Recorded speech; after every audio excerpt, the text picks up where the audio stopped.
बजाओ ढोल स्वागत में गुरु रविदास आए हैं।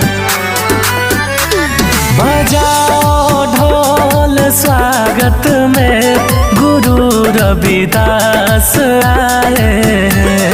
गुरु रविदास आए हैं। गुरु रविदास आए हैं। गुरु रविदास आए हैं कि बहुजन के पास आए हैं। गुरु रविदास आए हैं।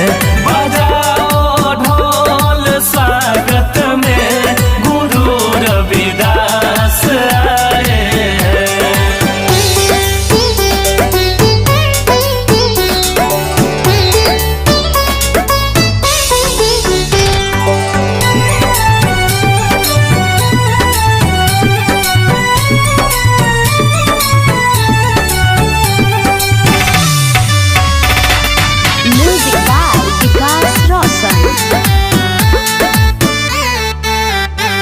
बिछाओ फूल राहों में तोड़ के दिल की बागों से हुई रोशन मेरी गलियां आए हैं ये तो भागों से।